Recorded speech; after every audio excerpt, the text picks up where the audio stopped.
دیکھیے صدقہ جاریہ تو اس کو کہتے ہیں کہ کوئی ایسا کام کہ جس کا ثواب کسی انسان کے فوت ہونے کے بعد بھی مسلسل ملتا رہے اس کو، ورنہ اصل قاعدہ تو یہ ہے کہ موت آ گئی تو اب آپ کا جو ہے وہ جو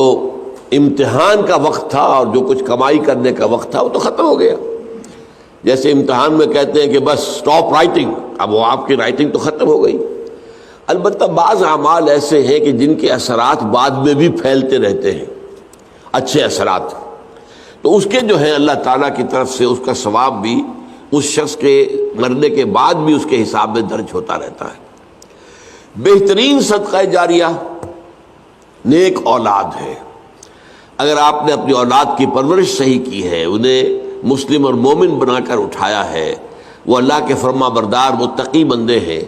تو یہ جو ان کا وجود ہے، ان سے جو بھی نیکی پھیلے گی، ان سے جو آگے تقویٰ پھیلے گا، ان سے جتنا بھی بھلائی کا آگے فروغ ہوگا، اس کا ثواب آپ کو ملتا رہے گا۔ تو سب سے بڑا صدقہ جاریہ جو ہے وہ نیک اولاد ہے۔ اب اس کے علاوہ ایک صدقہ جاریہ مثلاً یہ کہ ایک شخص نے ایک دینی جو ہے درسگاہ قائم کر دی، زمین وقف کی، عمارتیں بنائی، دینی درسگاہ۔ اب یہ درسگاہ جب تک چلے گی اس کے حساب میں جو ہے اس کی نیکیاں جو ہے درج ہوتی رہے گی۔ اسی طرح دعوت و تبلیغ کا کام ہے۔ آپ کی دعوت و تبلیغ کے نتیجے میں جن لوگوں کو بھی ہدایت نصیب ہوئی، اب ان کی نیکیوں کا بھی اجر و ثواب آپ کو بھی ملتا رہے گا، اور وضاحت کے ساتھ کہا گیا ہے بغیر ان ينتقص من اجرہ شیء، وہ جو نیکی کریں گے ان کے اجر میں کوئی کمی نہیں ہوگی۔ یہ نہیں ہوگا کہ ان کے اجر میں سے جو ہے وہ دعوت اور تبلیغ کرنے والے کو اجر ملے گا، بلکہ یہ کہ اس کا اجر بھرپور اس کو ملے گا، اور اس کو اضافی طور پر جو اس کو ملے گا۔ تو یہ ہے خیر کا کوئی کام غریبوں کے لیے، عوام کے لیے، جیسے پرانے زمانے میں ہوتا تھا